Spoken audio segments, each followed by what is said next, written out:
महाराजा दक्ष की दो पुत्रियां, कथा बड़े ध्यान से सुनना।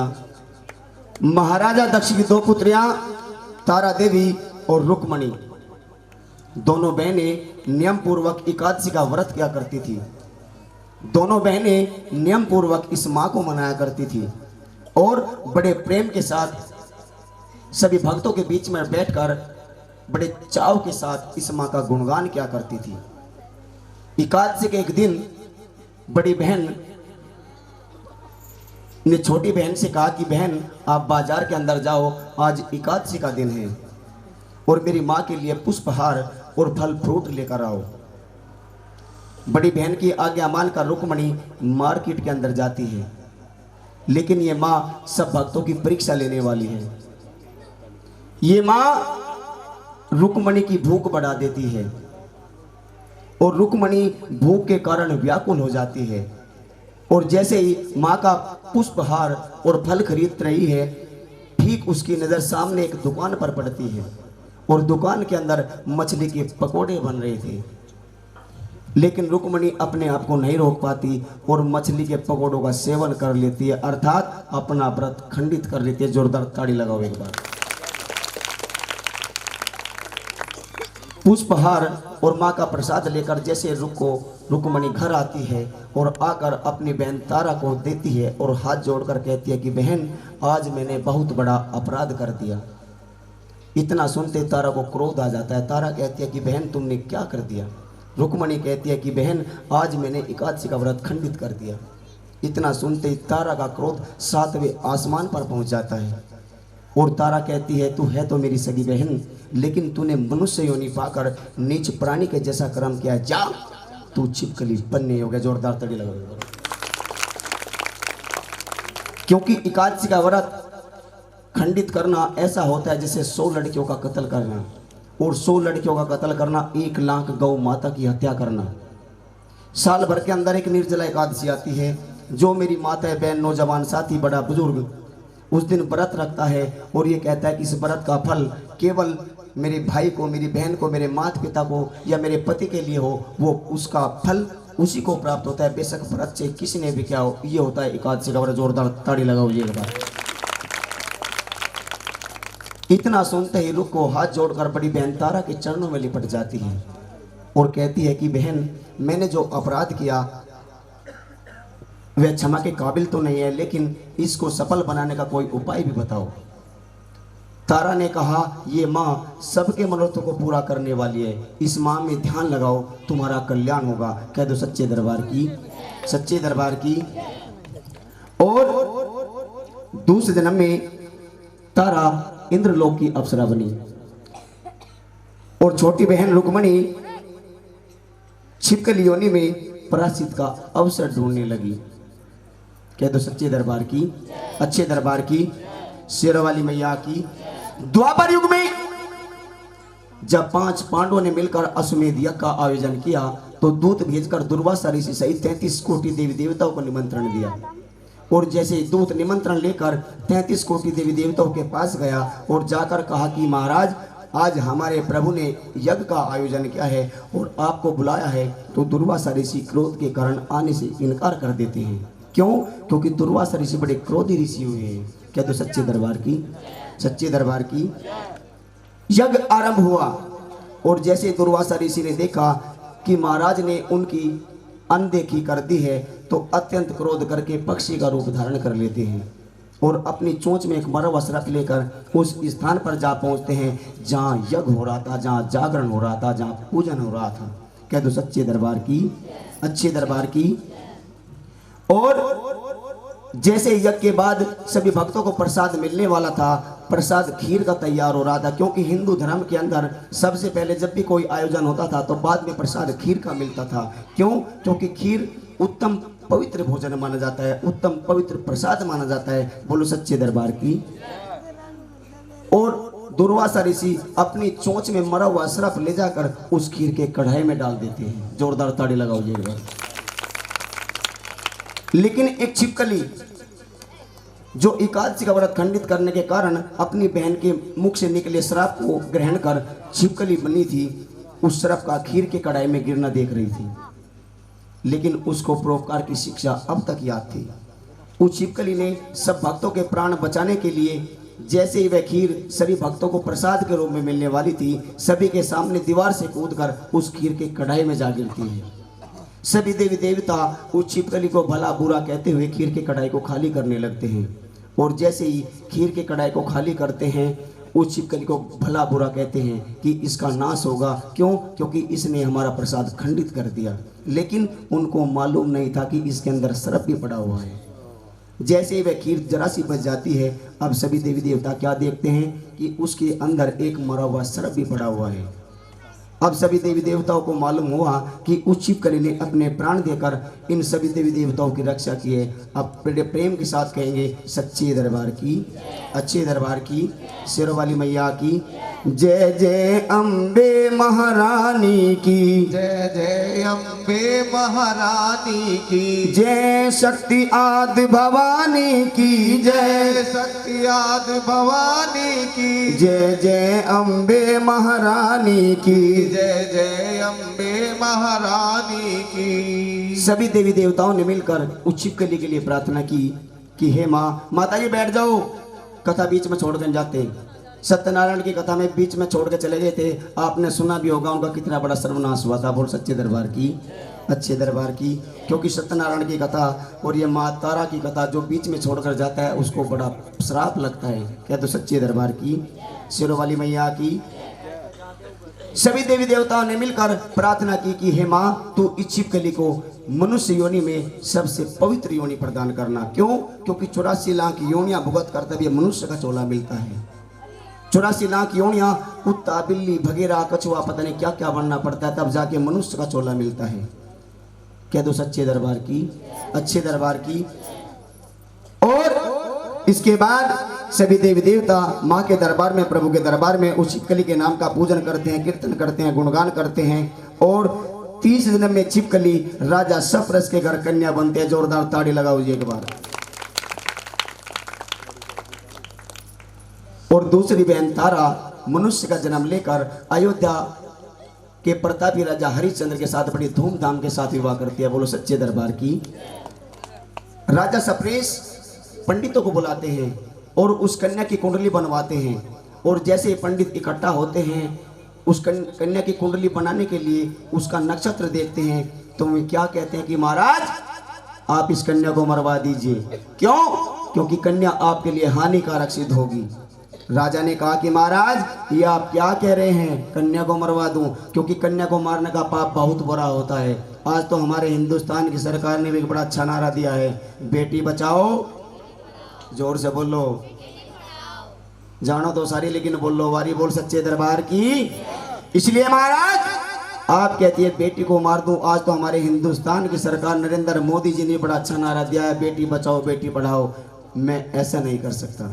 सभी ब्राह्मण इकट्ठा होकर कहते हैं कि महाराज आप एक काम कीजिए, एक लकड़ी का संदूक मंगवाइए, उसमें सोना चांदी हीरे जवाहरात आदि रखकर उसको नदी में प्रवाहित कर दीजिए। लालच के कारण अवश्य उसको कोई निकाल लेगा और आपकी बच्ची को भी पाल लेगा, आपको किसी प्रकार का पाप नहीं लगेगा। ऐसा ही किया गया। लकड़ी का संदूक मंगाते हैं, उसमें सोना चांदी हीरे जवाहरात आदि रखकर लड़की को नदी में प्रवाहित कर देते हैं। और वह संदूक बहता बहता काशी के समीप एक भंगी को दिखाई देता है। जोरदार ताड़ी लगाओ जी।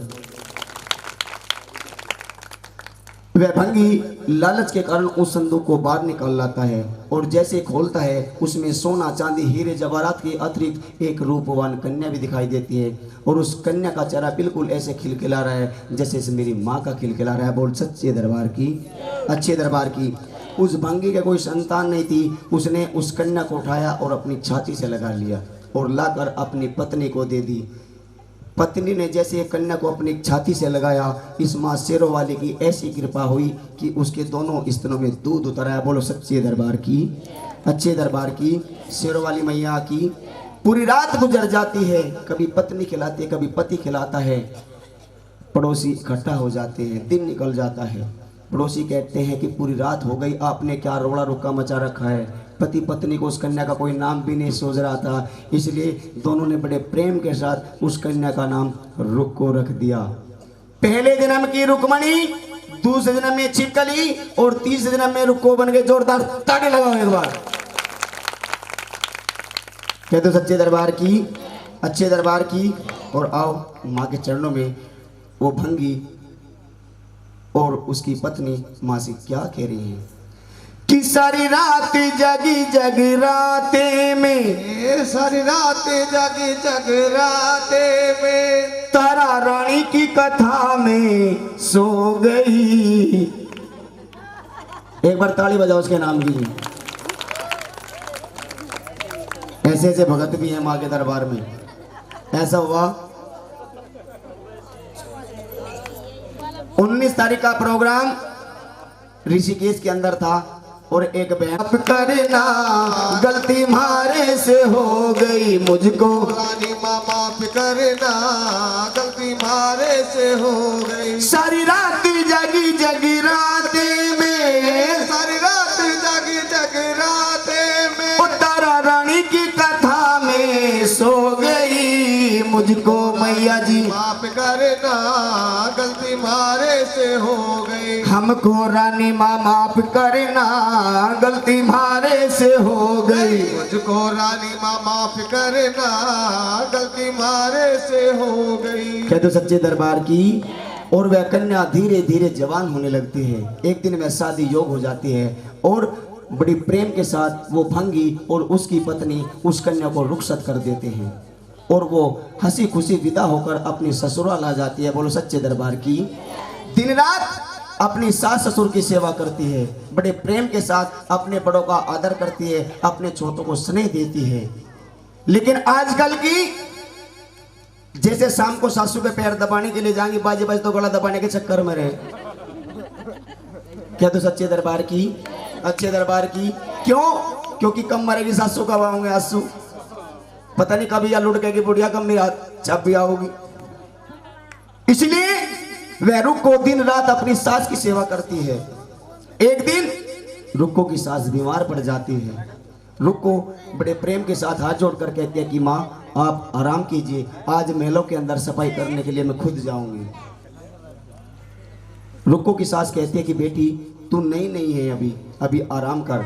रुक्को का जवाब सुनिए, रुक्को क्या कहती है। रुक्को कहती है कि माँ वो बहू क्या जो अपने सासू माँ के काम में हाथ ना बटाए। जोरदार ताड़ी बजाओ एक बार।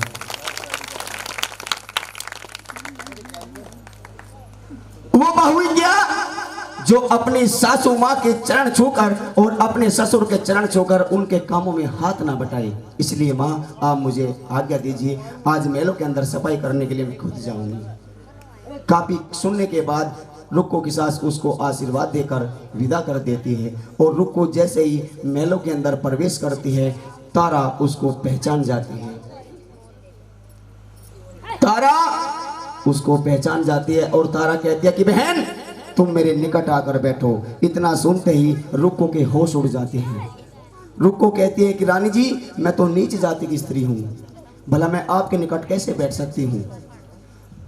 तारा कहती है कि बहन तुम पिछले जन्म में मेरी सगी बहन थी, एकादशी का व्रत खंडित करने के कारण तुम्हें इस योनि में आना पड़ा। जो होना था सो हो चुका, आओ आगे का जन्म सफल बनाओ। रुक्को हाथ जोड़कर कहती है कि बहन क्या इस माँ के दरबार में मुझे मेरे पापों से मुक्ति मिल सकती है। एक बार जोरदार ताड़ी लगाओ मेरे बाबूजी के नाम की आग मां सुहागे। जोरदार ताड़ी लगाओ जी एक बार। ये होता है प्रेम, क्योंकि कथा सुनने के शौकीन कोई कोई होता है। जोरदार ताड़ी लगाओ जी, क्योंकि ये ब्रह्म मुहूर्त का समय है। इस ब्रह्म मुहूर्त के समय में सबको नींद आती है, लेकिन मेरे बाबूजी की आंख में आंखों से नीर बह रहा है। सच्चे दरबार की, अच्छे दरबार की, शेरवाली मैया की एक छोटी सी बात याद आ गई। क्यों? क्योंकि बाबूजी की आंख में आंसू क्यों आए? क्योंकि जिस वक्त वो रुक्को अपनी सास के यहाँ से विदा होकर चलती है और जब घर से लाडली विदा होती है तो सबसे ज्यादा दुख पापा को होता है। एक बार पापा के नाम की ताली लगाओ जी। अभी मेरा गांव पड़ता है बामनोली। एक बामनोली का शहीद जवान हो गया जी सीमा पर। अभी दीपावली वाले दिन एक जवान शहीद हो गया। जोरदार ताड़ी लगाओ उस जवान के नाम की।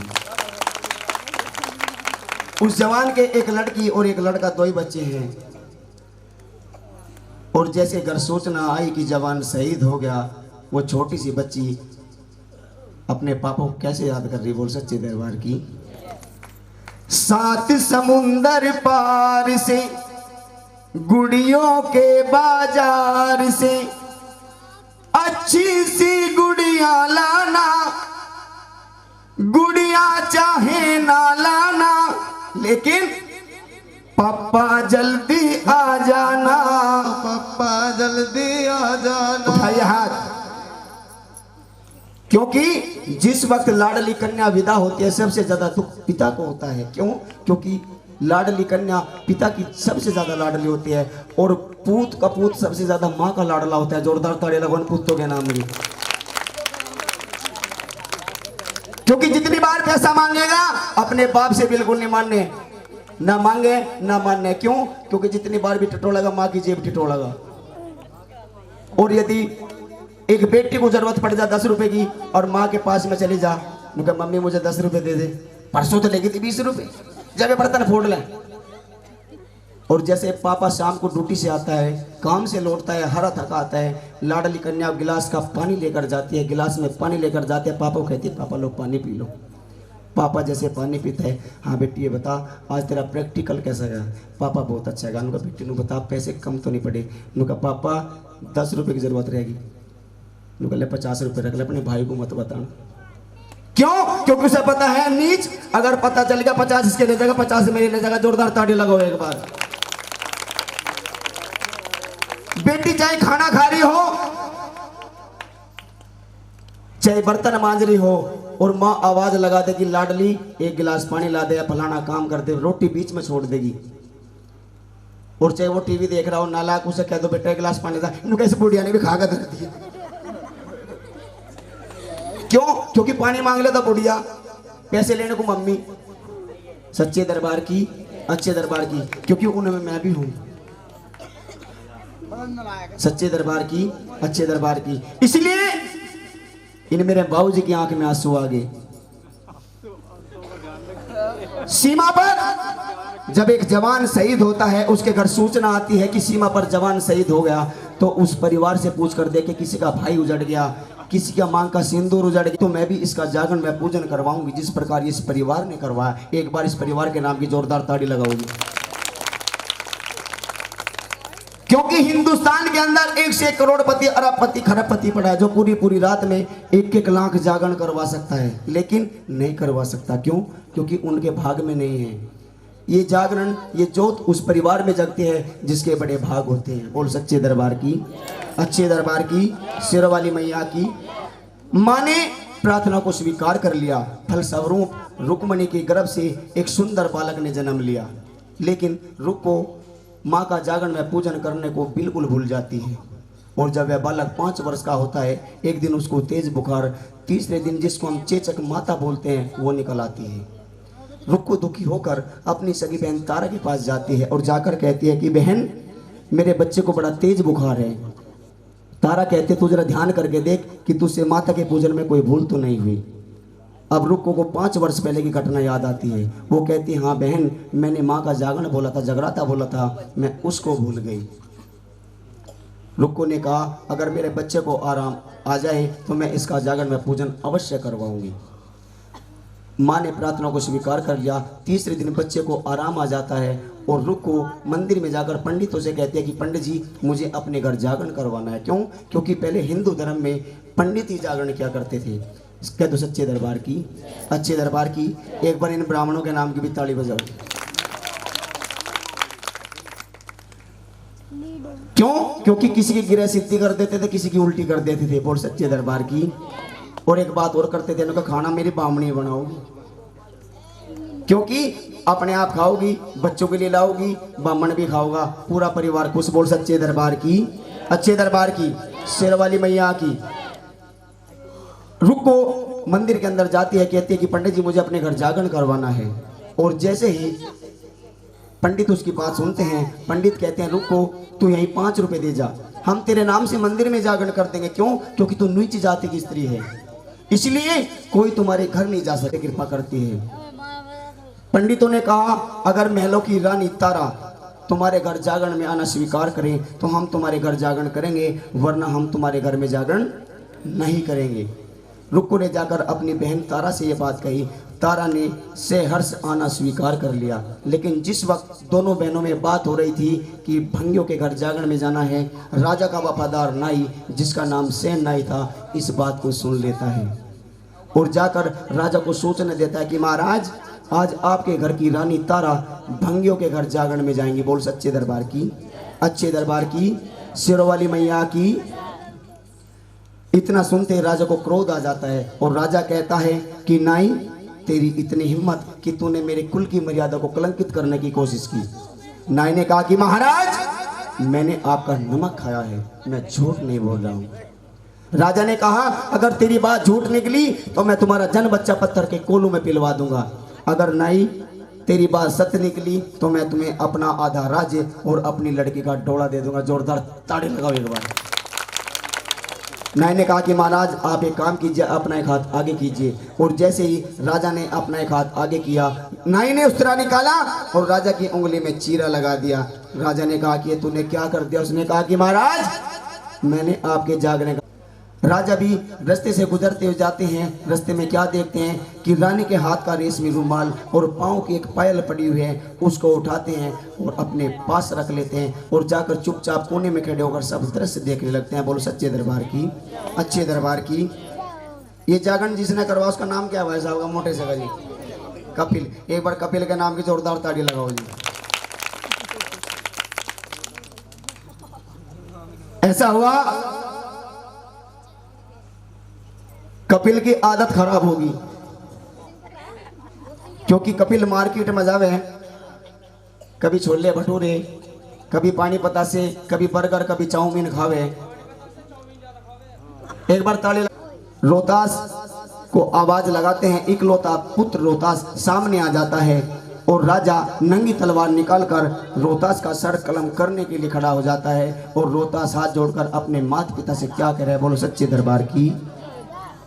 आओ जी बड़े भाव के साथ में जिसको लाइन अच्छी लगे ताली का आशीर्वाद चाहूंगा। बोल सच्चे दरबार की। कि सामने खड़ा हूं पिताजी, प्यार से पुकार लो, जिन हाथों ने पाला पिताजी उन हाथों से मार दो। इतना सुनते ही राजा रोहतास का सर कलम कर मां के चरणों में अर्पण कर देता है। जोरदार ताड़ी लगाओ। और ये मां सिंह पर सवार होकर प्रकट हो जाती है। मरा हुआ पुत्र रोहतास भी जीवित हो जाता है। राजा और रानी इस मां के चरणों में लिपटकर क्षमा याचना करते हैं। मां सुखी रहने का वरदान देने से पहले राजा और रानी से 2 वचन मांगती है। बोलो सच्चे दरबार की, सच्चे दरबार की। कि राजन आज के बाद कोई मुझे पुत्र की भेंट नहीं देगा।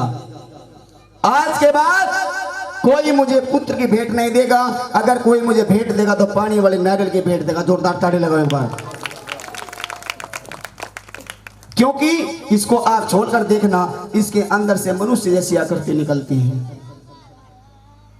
और माताएं बहनों अगर कहीं भी जागरण में जाओ तो पानी वाला नारियल और चुन्नी साथ में लेकर जाओ, क्योंकि मैं हर जगह ये बात को सूचित करता हूँ। कह दो सच्चे दरबार की कि आज के बाद कोई मुझे पुत्र की भेंट नहीं देगा। अगर कोई मुझे भेंट देगा तो पानी वाले नारियल की भेंट देगा।